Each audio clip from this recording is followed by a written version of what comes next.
Hi students, now I am going to discuss about the nature of the counseling, and this also will be around 5 minutes session, so please kindly pay attention because I will be little fast in explaining what is nature of counseling. Actually, nature means what? Every person has a nature, human nature will be there, and also nature means it is inborn from them. Okay, like that everything has a nature. So what is nature of the counseling means how the counseling takes place, what actually is counseling, whether it is done by a student or a professional or a mother, experienced parent or anybody. Counseling has a nature. That nature we have to discuss now. In this, like if you take it is expected to be a process. So counseling is a process between persons, two persons or one person to the group, like that. It is a process. It is communication. One will be listening, the other will be telling. Again they discuss the point. Like that it is a process. And counseling is usually for normal people with problems. And counseling whom we can say, suppose somebody is suffering from some mental illness or anything, we cannot go to them and counsel them because they cannot understand what you are telling. So counseling is done for normal people usually at whatever age they are, and it is essentially a dynamic interaction between the client and the counselor. Why the word dynamic is used? Because it is active process. It is not that static, very dull, or it is not that somebody is not speaking and only one person is speaking. It is like, no, the counselor will ask questions and the other person must be in a position to understand the question and answer, or the client must be in a position to tell his story. And next thing is, client is expected to be frank and he must be in a position to tell what is coming in his mind frankly to the counselor. So that is also is there. So when I go to a doctor, if I hide my problem, then the doctor cannot help fully. So the same manner, the client who is going for help must be must be in a position to tell his position clearly so that the counselor can help them. And also it is the duty of the counselor to keep confidentiality regarding the client. So what is confidentiality? Confidentiality is somebody tells you some secret. What you will do? You will not go and tell in a mic to everybody. Okay, so and so, my student so and so told me this, so this is the problem with her. Like that I will not go and tell. What we will do, like any problem is there, we keep it confidential. We don't reveal to anybody. So in counseling process, somebody is coming to you and they are telling about their problem, their personal matters. Sometimes they discuss. So what we have to do, we have to keep them there only. You have to keep in the counseling room only. It should not go out of that room. Okay, you should not reveal that to anybody.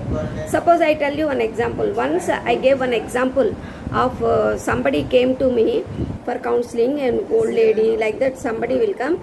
According to situation, I cite that examples, but I change names, but I take the condition only.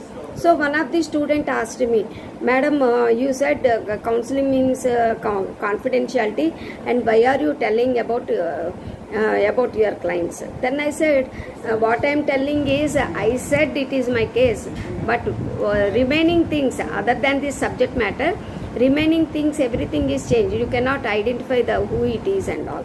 So like that, usually when we are training our juniors, suppose a doctor is training the house to the doctor students who are doing house surgery, they will take the people to the operation room and show the operation, but they will not let them do the operation. The same manner, confidentiality in the classroom is we cite some case studies.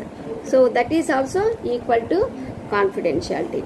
And next thing is, counselor is to show warmth and empathy while listening to the client's problems. That is true now. When somebody is telling you something, if you keep your face like this and you do like that, and you take a cup of tea and drink like this, then what happens? The client will get frustrated. Why I am discussing so much with this counselor with so much feeling and all, I am feeling bad for it, and still this lady is unable to take me, understand my position and all. So what you have to do, you have to sit in a position that you as if like no, you are so much interested in that person. That should be shown in your approach. So you have to listen and say, like no, you have to show some expressions. You have to say, okay, oh really, like that. You have to say that you are listening and following. You have to repeat the last words of the problem also sometimes. So if they say some surprising thing, then you have to say, is it? Oh, like that you have to speak. Okay. And next thing is, counselor is expected to be non-judgmental and non-critical. In the earlier point, we said counselor must be warmth and empathetic. And warmth means what? Somebody, suppose you go to your mother, okay, 90% of the mothers are very warm. That means if we have any problem, we don't hesitate. We freely discuss with the mother. Okay. And also that kind of warmth, it is not motherly warmth, but warmth means you should be in a position to feel free to express yourself. And also you should be empathetic. What is empathy? Sympathy is different from empathy. Empathy means you are making the person independent. You are non-judgmental. And also you keep your legs in the feet in the shoes of the other person and understand their problem. You have to imagine yourself in that problem and understand their problem. Then only you can be a good counselor. And the point next is non-judgmental. Judgmental means, suppose you want to make friendship with somebody, you should never judge your like no friend. Suppose you are a family member, and all the family members must be together and happy. If one starts judging the other, naturally the family relationships will spoil. The same manner, non-judgmental means you have to accept the person as he is, as she is. Then only the relationship will exist. And the relationship between the client and the counselor is expected to be genuine. It is not action drama or anything. It is a genuine relationship. Somebody came to take help from you and you are helping them genuinely, honestly. Whatever you know, you are going to help them. You should not say I know, and you should not make drama that even though you don't know to take that problem, you should not make it feel that you know everything. Okay, like that. And also counseling usually works at the level of rapport and not at the level of transference. Okay, transference is a special word. We'll deal with that in the next sessions. Because transference means like now the counselee feels something about you, and according to his past experience, he goes to that level and thinks about you. That is called transference. But rapport is the relationship between you and your counselee. The counselor and counselee has to maintain one rapport. How you maintain rapport with your friends, your parents, your siblings and all? The same manner, it is a particular type of rapport that you are maintaining, a particular type of relationship. Okay, so any counseling usually works. That means it will be fruitful only any problems are solved in the maintaining rapport. Okay. And next thing is clients' conscious motives are explored rather than the unconscious motives.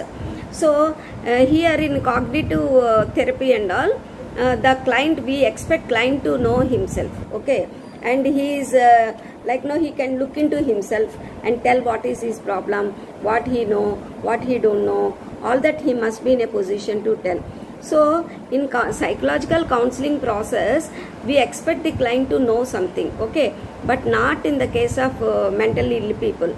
that is not cognitive therapy, we cannot apply to them. Okay, so here in the counseling process, we don't take the unconscious motives of the individual into the scene.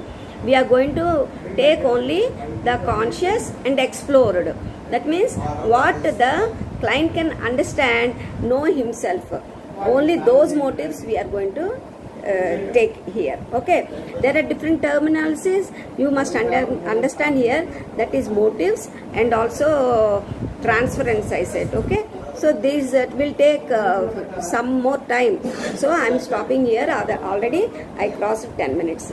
So see you in the next session. Bye. See you. It is about the nature I discussed.